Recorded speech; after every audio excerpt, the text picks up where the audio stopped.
Hello everyone, I'm Ankit and you're watching StudyIQ IS English channel.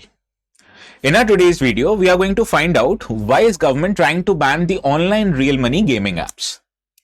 Chances is that you may have heard about many such apps. These include Dream11, MPL, My11 Circle, etc. In these apps, you can register to play and pay small amounts of money, 50 or 100 rupees.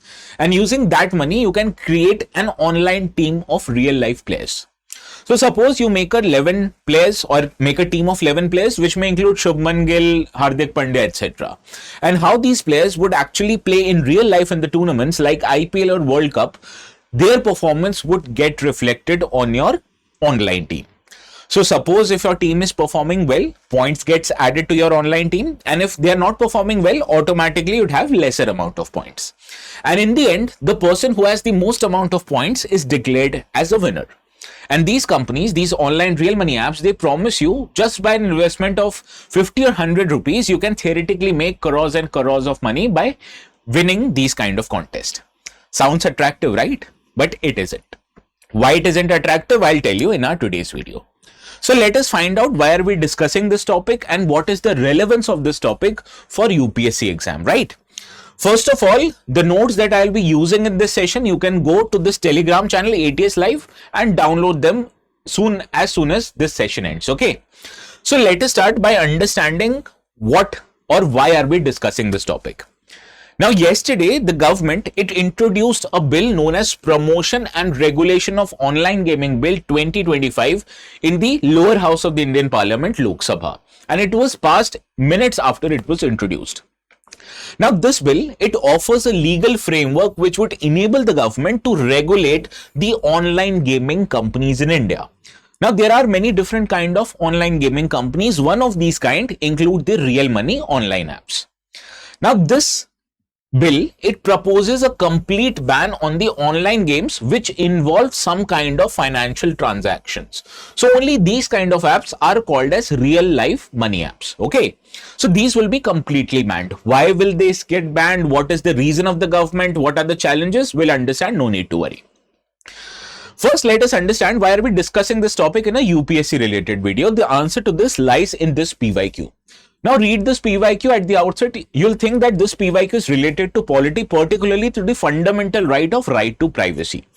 Now this question appeared in 2021. And in our today's video, we'll understand how this banning of the real life money apps by the government affects your right to undertake any profession or occupation. So you can understand, I can frame a question using this article in a similar manner to the UPSC question, and UPSC can do so the same as well. So let us understand. We'll try to understand this article and then we'll try to solve a question mirrored exactly on the same pattern as this question, right? Now let us deal with the provisions of this bill. This bill, it actually criminalizes that a person who is violating the provision of this bill would be subjected to up to 5 years of imprisonment and a hefty fine of 1 crore rupees.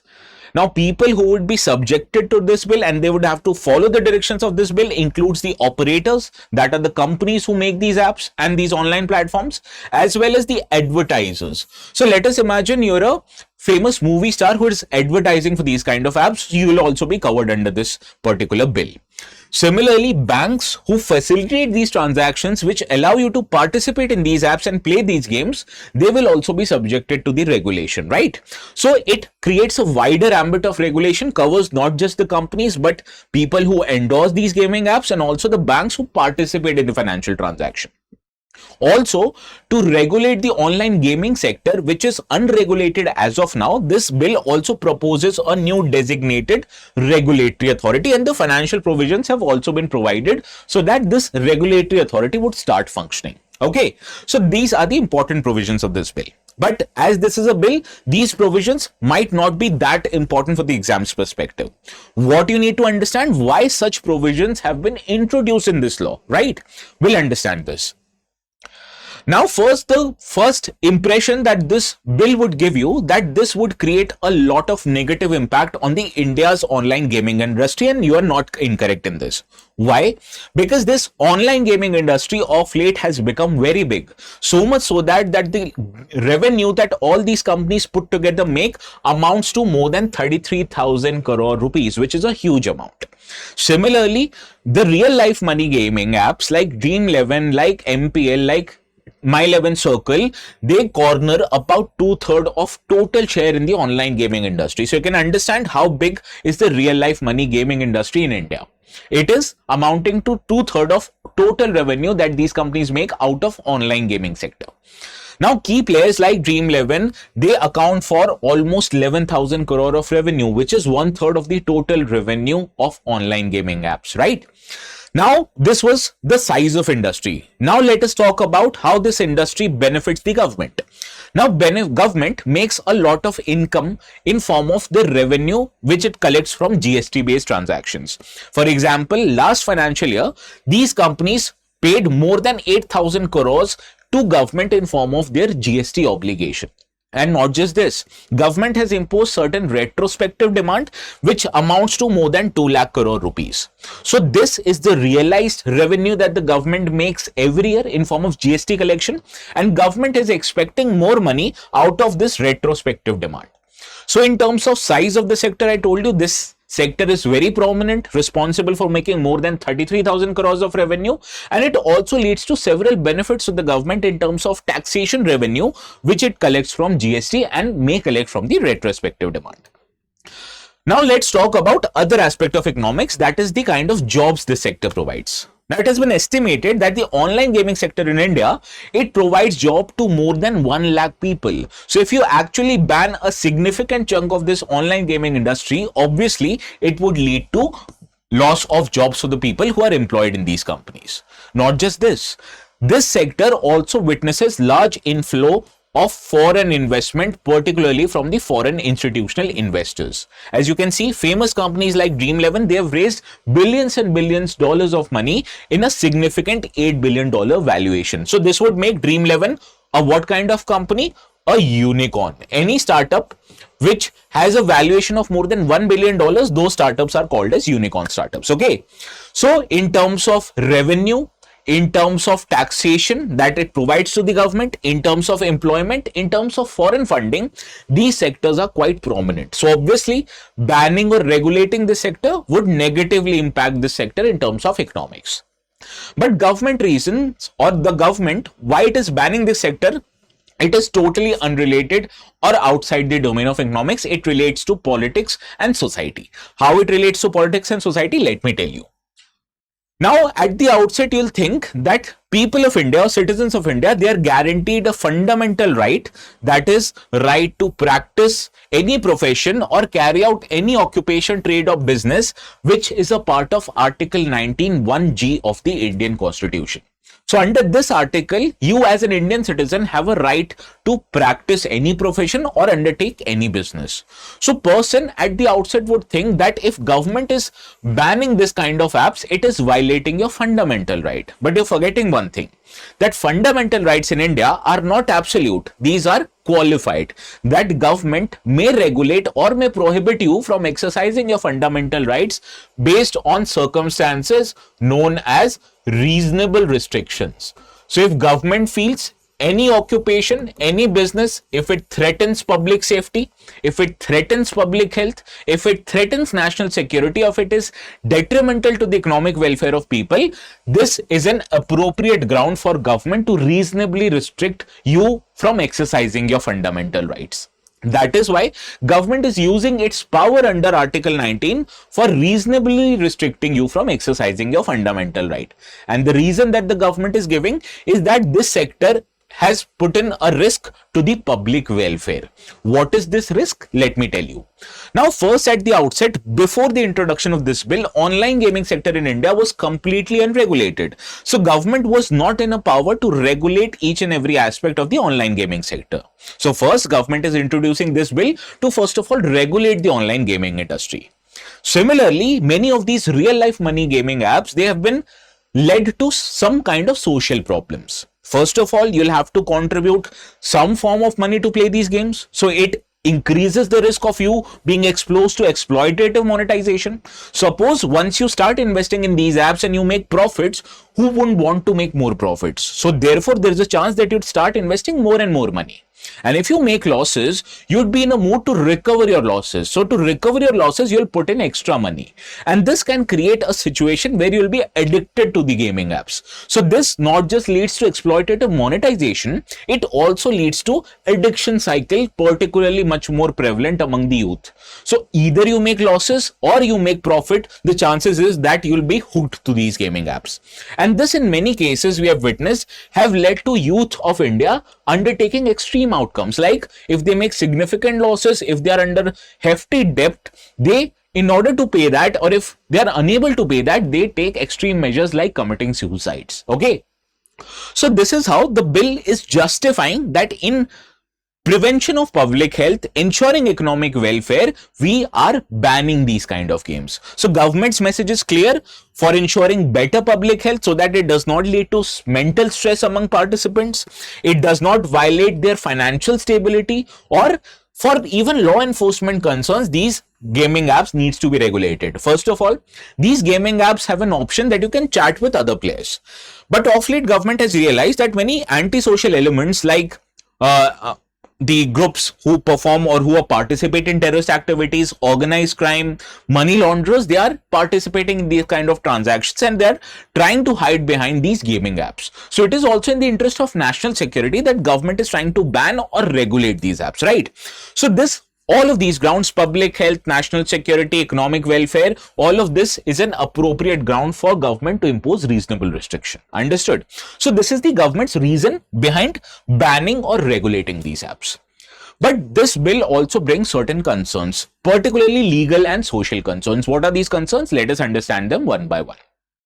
First concern is that in the list mentioned in the 7th schedule, the word gambling is mentioned in the state list.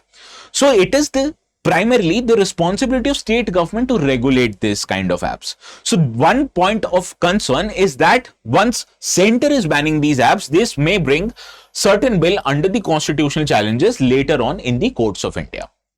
Similarly, not so long before, the Supreme Court made a distinction in these kind of gaming apps, and Supreme Court segregated these gaming apps based on games of skill and games of chance. For example, if you participate in an online lottery, so you winning or not winning that lottery does not have to do anything with your talent. It simply depends on your luck. So if you have a good luck, you'll win the lottery, and if you don't have a good luck, you probably won't. So this particularly is a game of chance, where chance determines your outcome or victory in that lottery. Whereas on the other hand, many kind of gaming apps like these real life money gaming apps, these have been interpreted by many as a game of skill, where you need to have the knowledge of cricket, you need to have knowledge of football in order to perform well in these apps. So this can't be said totally to be a game of luck. Here, even your skill, your knowledge of the sector plays an important role in you getting victorious or not getting victorious in these kind of apps. So Supreme Court earlier had made a distinction that it had banned the game of chances like betting apps, lottery apps, whereas for Supreme Court, game of skill, which involves significant level of before knowledge, before participating in these apps, they were permitted by the Supreme Court. Whereas on the other hand, this app or this regulation or this bill of the government does not make a distinction between game of skill and game of chance. So many say that this measure by the government goes against the previous judicial precedent set by the judiciary.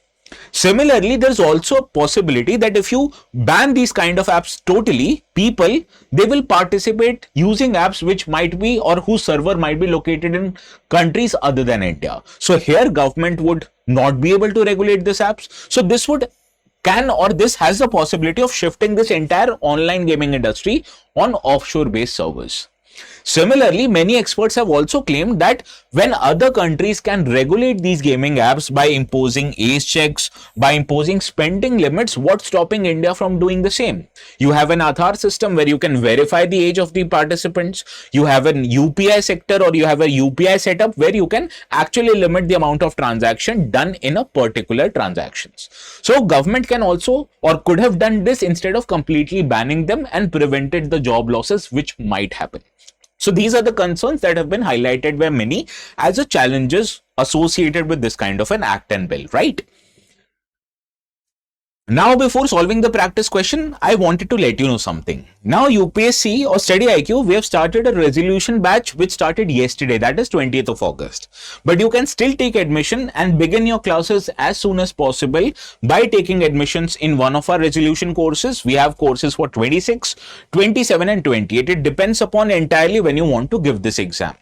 The course starts from 999 and you can get this course at a discounted rate only when you use the code ATS Live before making the final payment. So please do not forget, use the code ATS Live and get maximum discounts. Now let us see what kind of questions can appear in prelims based on the discussion that we have had. Now see this question, right to business, which is modeled in a similar manner to the right of privacy question in 2021. It is protected under which article of the Constitution? As we have discussed, it is a part of your right to freedom and speech.